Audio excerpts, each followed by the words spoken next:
chef du Bloc québécois, Yves-François Blanchet, a présenté hier un plan de relance de l'économie du pays. Nous retrouvons par vidéoconférence le député de Berthier-Masquinongé à la Chambre des communes et porte-parole du Bloc québécois en matière d'agriculture, d'agroalimentaire et de gestion de l'offre, Yves Perron, pour qu'il nous explique ce plan et les demandes du Bloc qui y sont rattachées. Bonjour, M. Perron. Bonjour à vous. Alors, en présentant votre plan hier, votre chef a réclamé la présentation d'un budget le plus rapidement possible par le gouvernement de Justin Trudeau. En effet, un discours du trône, il faut savoir que c'est un énoncé de bonnes intentions. Il y a certaines choses qui sont satisfaisantes là-dedans, d'autres carrément pas, évidemment. Vous êtes au courant, j'imagine qu'il y avait un gros enjeu, entre autres, sur les compétences des provinces et du Québec, là, qui sont remises en question de façon, je dirais même un peu effronté là, dans le discours du trône. C'est très dur comme format. Et quand on dit, entre autres, au premier ministre du Canada que la santé, c'est une juridiction du Québec, on se fait répondre qu'il ne pensait pas ça quand on avait besoin de l'armée. C'est bien de valeur. L'armée, on en paye 25 %, c'est notre armée aussi, puis on en avait besoin parce que c'était une situation de crise. Mais ce qui explique l'état des CHSLD, bien sûr, il y a eu des arrêts de gestion, tout ça, je ne conteste pas ça, mais derrière ça, il y a un enjeu majeur de sous-financement chronique depuis les années 90 où le fédéral a coupé les transferts en santé aux provinces. Et ça, c'est pas juste au Québec, hein? Oui, sur le Québec, les chialeux, là, toutes les provinces canadiennes et le Québec réclament une augmentation des transferts en santé pour que ça équivale à 35 % des dépenses de ces dernières dans ce secteur-là, alors qu'au début du Canada, le fédéral en payait 50 %. Donc, encore une fois, il y a un désengagement important. Dans le discours du trône, entre autres, dans le dossier agricole, il y a l'engagement pour les compensations aux productions sous gestion de l'offre et aux transformateurs ne sont pas nécessairement cités là-dedans. On veut qu'ils soient là aussi. Et on veut voir des chiffres et des chèques parce qu'un engagement comme ça, ce n'est pas la première fois qu'on le voit. Il est écrit, il est bien écrit, c'est une belle poésie, mais on a eu ça l'an dernier, puis on n'a toujours pas une scène nulle part. Et on n'a toujours pas de plan de modernisation pour les producteurs de volailles, les producteurs d'œufs, qui, eux, veulent se préparer à l'arrivée d'une marchandise qui va arriver de l'extérieur avec des normes qui ne sont pas nécessairement équivalentes aux normes qu'on exige à nos producteurs au Québec, au Canada. C'est ça l'enjeu là-dedans aussi. Et il faut prendre soin de notre monde. C'est bien beau de dire, OK, on va vous compenser, mais encore faut-il la livrer, cet argent-là. Nos producteurs ont besoin de liquidité, puis ont besoin de prévisibilité. C'est pour ça qu'il y a d'autres sujets, évidemment, sur lesquels on pourrait jaser, le support aux aînés. Parce que vous voulez voir ça inscrit dans un budget, que vous réclamez un budget Et voilà. rapidement. On veut que les chiffres soient là. Parce que c'est bien beau de dire on va vous compenser sur 8 ans, mais là, il y a eu un chèque la première année pour les producteurs de lait, absolument rien pour les autres productions. Et on n'a pas de données, on n'a pas de date. Tout ce qu'on se fait répondre, notre engagement est ferme, nous allons dédommager les gens. Mais oui, mais à l'ego, là. C'est un chèque à signer. Je pense qu'en 2020, le gouvernement fédéral a prouvé qu'il était capable de signer quelques chèques, là. Je ne pense pas que ce soit la problématique. Puis quand c'est des programmes de modernisation, bien, les gens de l'industrie, ils ont les idées pour le mettre en place et ça fait déjà plus d'1 an que ça se travaille. Donc, ça doit être quand même assez près. Il est temps qu'on passe à l'action. Le soutien aux aînés, c'est la même chose. On a toujours réclamé au Bloc québécois, avant la COVID, une augmentation des chèques de pension de vieillesse de 110 $ par mois. Imaginez avec la COVID comment c'est amplifié. Les aînés, c'est des gens qui sont isolés, c'était des gens les plus touchés par la COVID, pas simplement au niveau santé, mais au niveau impact social aussi pour les visites et tout ça. Et ces gens-là sont impactés aussi par l'inflation qui arrive suite à la crise de la COVID. La production alimentaire, le panier d'épicerie, là, je ne sais pas si vous avez remarqué, mais ça va monter, là, les fruits et les légumes. Quand on fauche la moitié de la production dans les champs parce qu'on n'a pas de récolte, on n'a pas de récolte, mais on n'a pas de main-d'œuvre pour ramasser cette récolte-là. C'est pas parce qu'on ne le savait pas d'avance. Moi, depuis le mois d'avril-mai que je suis tout seul à crier dans le désert que ça prend du soutien au niveau des assurances pour que les gens sèment leur champ. Puis il faut des assouplissements au programme des travailleurs pour assurer cette main-d'œuvre-là. Bien, on est arrivé au moment des récoltes où on voit avec tristesse des 50, des 60 %, des 100 % de production des fois qui restent dans les champs. Ça a un impact sur le prix du panier d'épicerie. Et les paniers d'épicerie n'attendront pas que vous ayez 75 ans avant de coûter plus cher. Puis le loyer, ils n'attendront pas que vous ayez 75 ans avant de coûter plus cher. Le plan du gouvernement dans le discours du trône, c'est d'augmenter les pensions à partir de 75 ans. Mais c'est à 65 qu'on a besoin. Alors ça, on va pas lâcher le morceau là-dessus. Donc, avec un budget, ça permettrait de chiffrer puis de voir c'est quoi la réalité. Là, on n'a pas de réalité. Puis on n'a pas eu de budget, je vous rappelle, depuis le mois de février. Hein? On était sur le bord d'en avoir un, puis on n'en a jamais eu. Là. On a Est-ce eu que ça, des. ça pourrait être inscrit dans un énoncé économique qui viendrait avant le budget? Ben, écoutez, il pourrait peut-être y avoir des étapes, mais sincèrement, là, moi, je pense qu'on est rendu à avoir un vrai budget. Là. Mme Freeland est nommée aux finances depuis déjà plus d'un mois. C'est sûr que ça peut vous sembler rapide, mais mettons d'ici quelques semaines, moi, je pense qu'ils sont en mesure de produire un budget. Il y avait du travail qui était fait avant par les équipes. Bien sûr, il y a eu le départ de M. Morneau, mais ça n'explique pas tout. D'ailleurs, posons-nous la question, pourquoi M. Morneau a démissionné? Ah oui, c'est vrai, ils mettaient de l'argent dans les poches de leur famille. On oublie ça. Hein? Ça, c'est une des choses qui est bien triste avec la prorogation de la Chambre. On a arrêté les travaux pendant 5 semaines. C'est très, très, très long. Et là, on est en chambre cette semaine. J'étais en chambre hier, j'y retourne tantôt. Puis on se fait dire par le gouvernement libéral, avec des beaux discours émotifs, l'alarme sur le coin de l'œil, ça presse, entraidons-nous pour aider les Canadiens. Vite, vite, vite, les Québécois ont besoin de soutien. Votons des choses en dedans de 4 heures de débat. Alors que ça fait un mois et demi que c'est fermé pour éteindre un scandale. Je me suis fait répondre que j'étais partisan quand j'ai soulevé ça hier. C'est bien de valeur, mais la vraie vie, c'est ça. Et si on veut étudier des mesures budgétaires de façon efficace, il faut entendre des témoins, il faut fouiller les questions. La vie parlementaire, on n'est pas élu pour faire des parades, les députés. Là. On est supposé de travailler. Là. Et nous, c'est ça qu'on demande, tout le temps, constamment. Donc, je m'écarte un peu de la question principale, mais oui, on est rendu à avoir un budget, absolument. Et on veut travailler dessus, puis on veut s'assurer qu'il y a des mesures concrètes, des gains pour le Québec, puis que le Québec a sa juste part là-dedans. Là, le NPD a décidé d'appuyer le discours du trône. Le gouvernement survit, mais s'il y a présentation d'un budget rapidement, on pourrait à nouveau se retrouver dans le psychodrame d'une possible campagne électorale en pleine deuxième vague de COVID. Absolument, vous avez raison, ça fait partie de la démocratie et à un moment donné, il faut faire notre travail quand même. Et il y a moyen d'être intelligent aussi. Hein? Moi, si j'étais au gouvernement, je m'arrangerais peut-être pour répondre à des demandes de groupes d'opposition pour avoir le soutien, comme ils viennent de le faire dans le discours du trône de façon un peu moins élégante que d'habitude. C'est-à-dire que le niveau d'écoute a diminué là, depuis le début du mandat. On ne se le cachera pas. Nous, tout ce qu'on veut, c'est que ça revienne. On ne veut pas d'élection. On veut servir les Québécoises, les Québécois. Et pour ça, il faut des gestes concrets. Quand même qu'on resterait assis à la Chambre des communes à écouter des beaux discours et dire nous allons aider les personnes âgées, nous allons faire une transition verte. C'est des belles phrases. Mais quand tu n'as pas de budget, on ne sait pas c'est quoi. Ça nous prend un poste budgétaire, une ligne. OK, combien tu mets? Quand est-ce que ça commence? Je donne un exemple concret.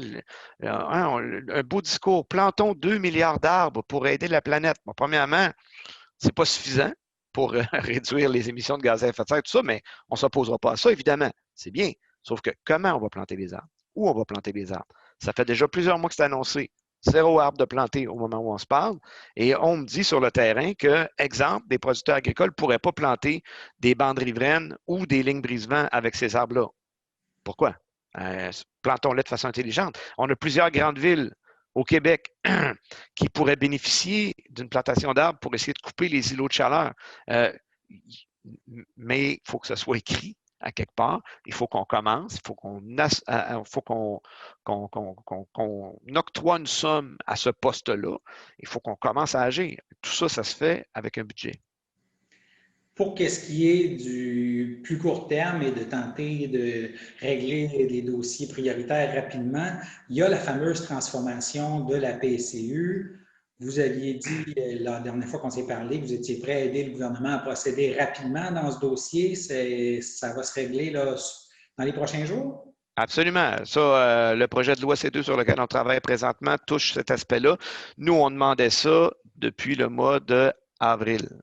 Nous sommes bientôt au mois d'octobre. Ça fait mai, juin, juillet, août, septembre, 5 mois où nos entreprises dans Berthier-Masquinongé, puis dans le reste du Québec, ont manqué de main-d'œuvre parce que les gens n'avaient pas intérêt à rentrer travailler, parce que cette prestation-là n'était pas incitative au travail.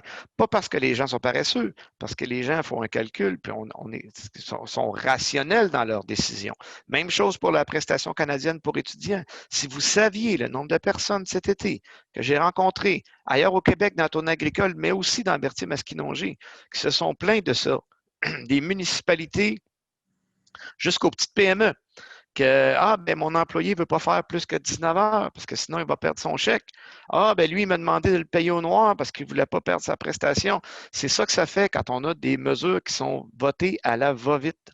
Et c'était correct de voter rapidement une PCU au mois de mars.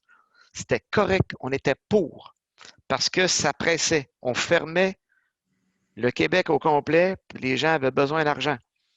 Mais après 2 mois, il faut s'ajuster. Là, ça a pris 7 mois. C'est trop long. C'est trop long. Puis ça a pris 7 mois, puis en plus, avant de l'ajuster, on a fermé le Parlement pendant 5 semaines. 5 semaines où on aurait pu discuter de ces questions-là, puis régler ces questions-là, puis fouiller à fond pour faire des mesures intelligentes et efficaces. Plutôt que ça, on se ramasse ici à la Chambre des communes. Savez-vous combien de temps on a pour débattre de cette loi-là? 4 heures et demie. Quelque chose comme 50 milliards, je fais un calcul rapide, c'est plus que 200 millions la minute de débat. C'est sérieux, ça? Je vous laisse répondre. Moi, je ne veux pas faire du sensationnalisme, là, mais il y a des affaires qui n'ont pas, pas de bon sens. Je suis un nouvel élu, il y a des choses auxquelles je ne suis pas habitué et je n'ai pas l'intention de m'habituer à ce genre de choses-là. J'ai plutôt l'intention de continuer à les dénoncer. Toujours concernant la PCU, vous avez réitéré hier votre demande de délai pour ceux qui devront rembourser une partie de ce qu'ils ont touché, compte tenu que c'est imposable, ce revenu-là? Absolument. Puis là, il faut être précis. Par contre, là, ce qu'on dit, c'est qu'il faut donner un délai aux gens qui ont obtenu légalement la PCU. Parce qu'on sait qu'à la vitesse où ça s'est fait, il y a assurément eu beaucoup de cas de fraude. Moi, j'en ai entendu parler de plusieurs exemples.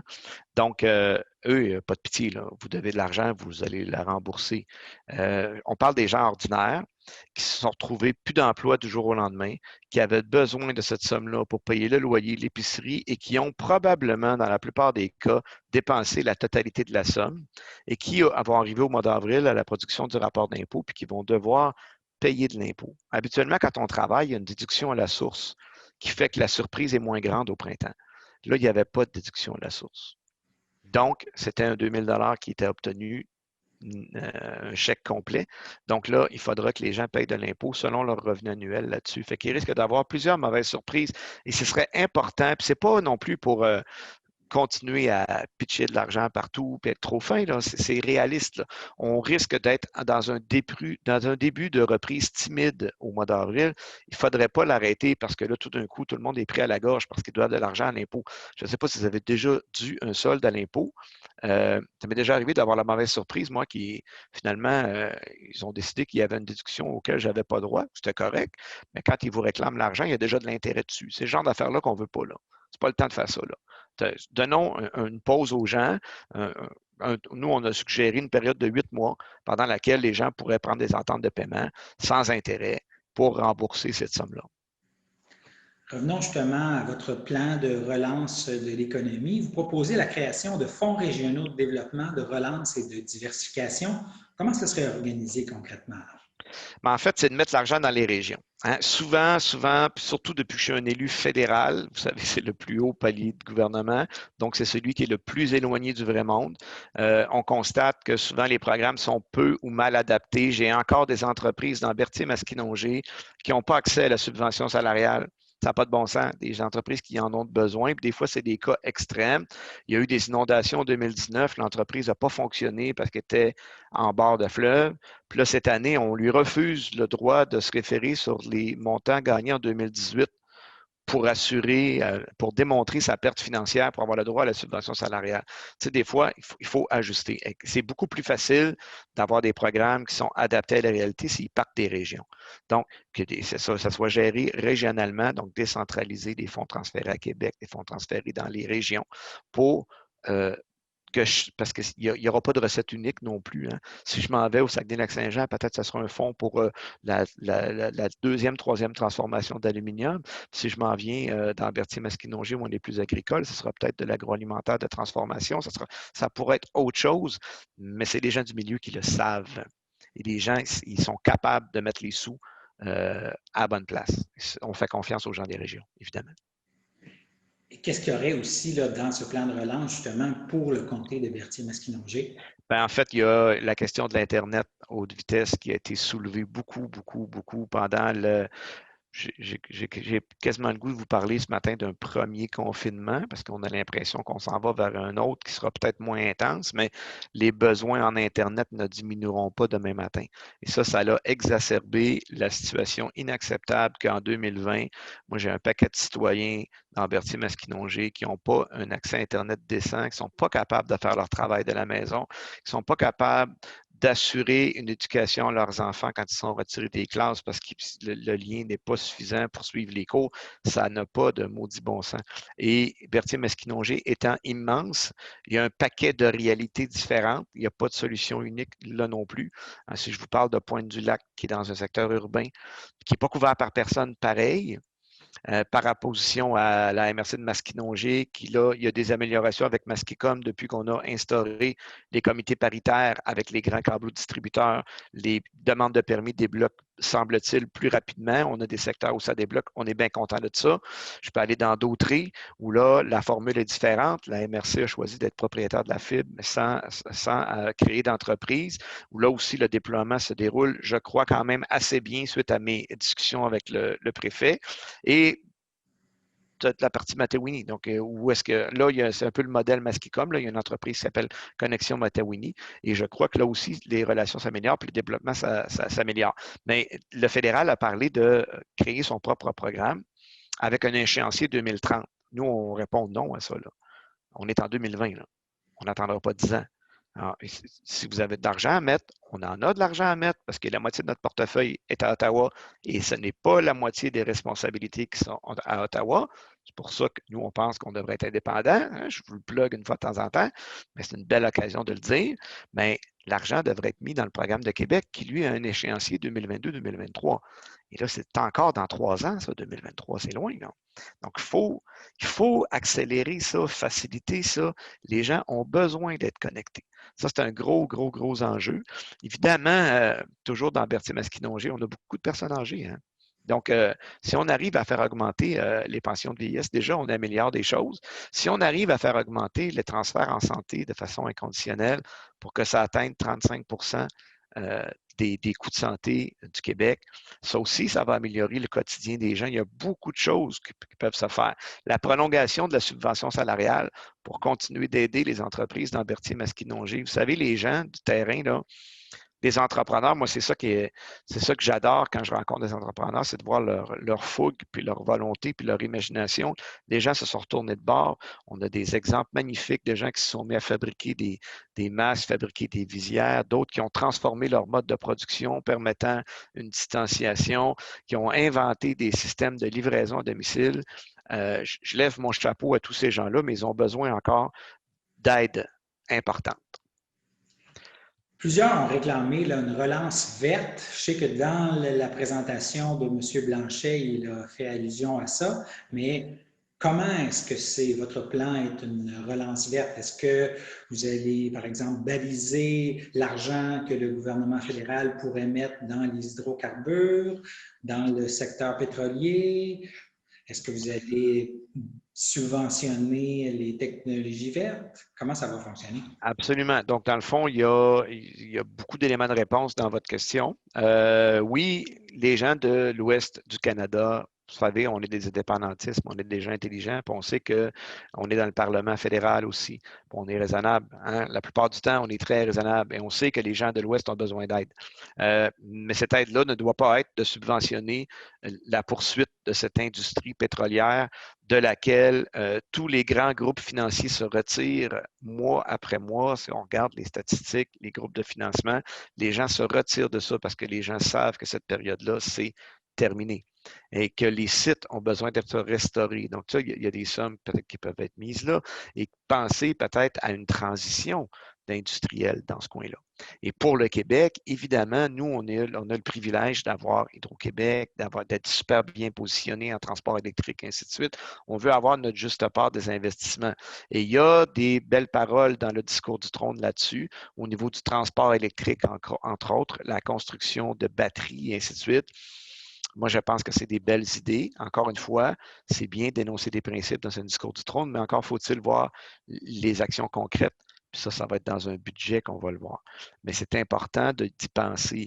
La relance, elle sera verte aussi dans tout le modèle agricole. Vous savez, j'ai fait pas mal le tour du Québec là, dans la mesure où c'était possible.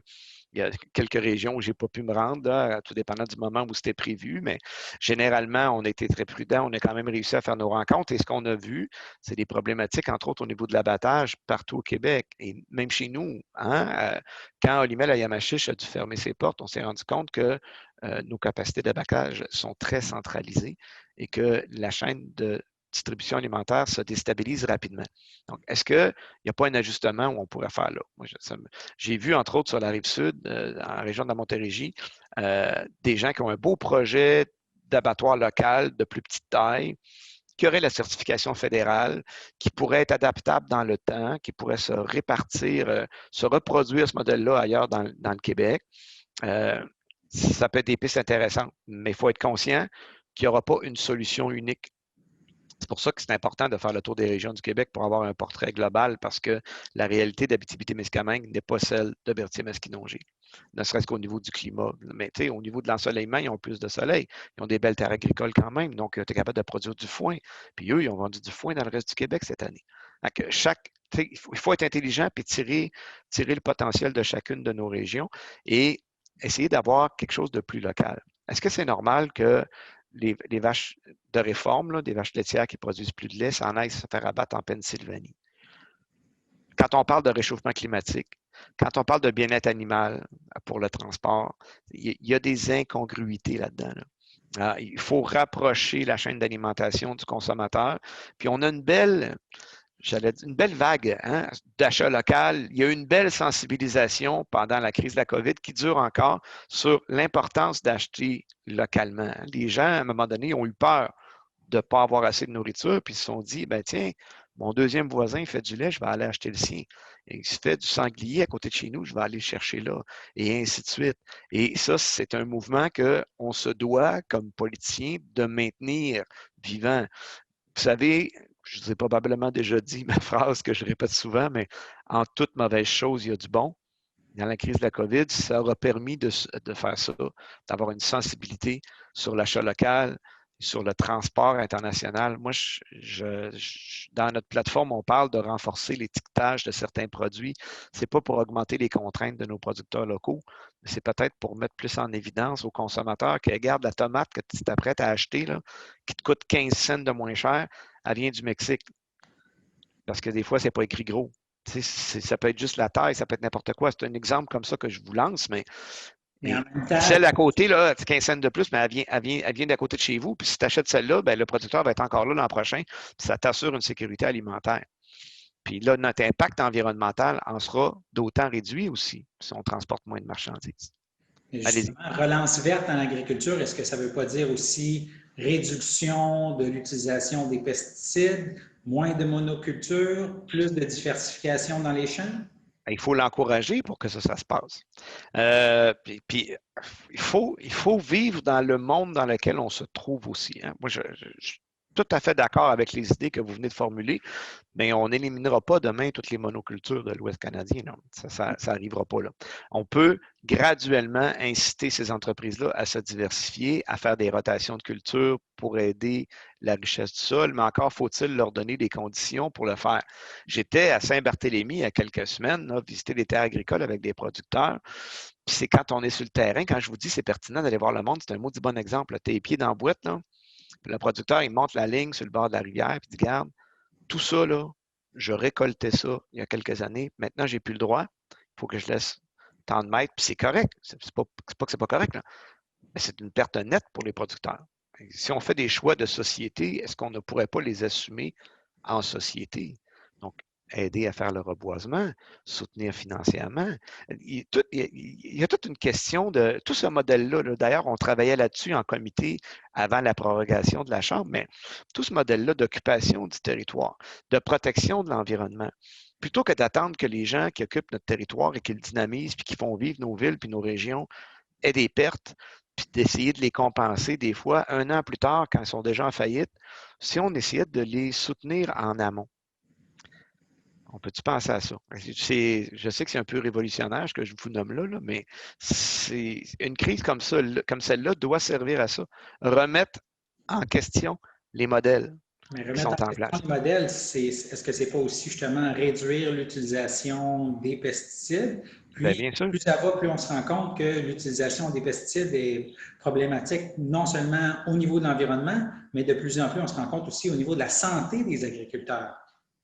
Bien, en fait, vous avez raison sur le point où ça serait important de réduire les pesticides. Encore une fois, faut-il le faire de façon intelligente? Combien d'argent est-ce qu'on investit en recherche et développement au Canada, au Québec, pour la recherche en agriculture? J'ai essayé d'aller visiter, je ne sais pas si vous avez vu ça dans les médias, on a essayé d'aller visiter la ferme expérimentale de Normandin au Lac-Saint-Jean cet été. On n'a pas pu rentrer. On était 4 élus de la Chambre des communes. Ils n'ont pas voulu qu'on rentre. Ah, la réponse officielle qu'on obtient, là, c'est ça vous prend la ministre avec vous. Moi, j'en ai parlé avec la ministre après. Elle me dit ah, ben c'est pour pas que ce soit utilisé de façon partisane. Moi, je pense qu'ils ne voulaient pas qu'on rentre parce qu'on se serait rendu compte que les laboratoires sont à moitié vides parce qu'on est sous-financé comme secteur. C'est ça la réponse.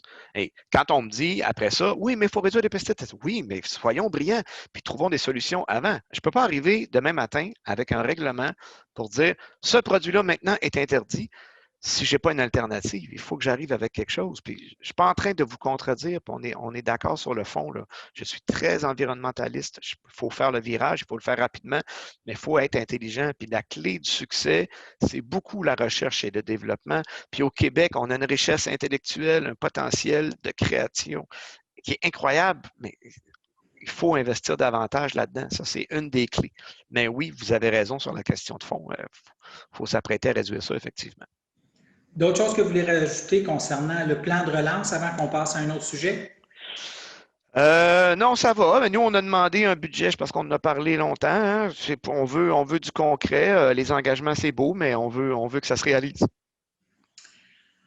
En terminant, là, votre chef, Yves-François Blanchet, s'est aussi montré favorable à un renforcement de la sécurité pour les chefs de parti Ouais. sur la colline parlementaire ou dans les environs à Ottawa, aussi pour les ministres, après ce qui est arrivé dans les derniers jours à Jack Meeting, le chef du NPD, et aussi un journaliste de Radio-Canada qui avait été pris pour un député du Bloc par Ouais. un citoyen qui voulait faire un arrêt Ouais. citoyen. J'ai ri, mais c'est pas drôle, là.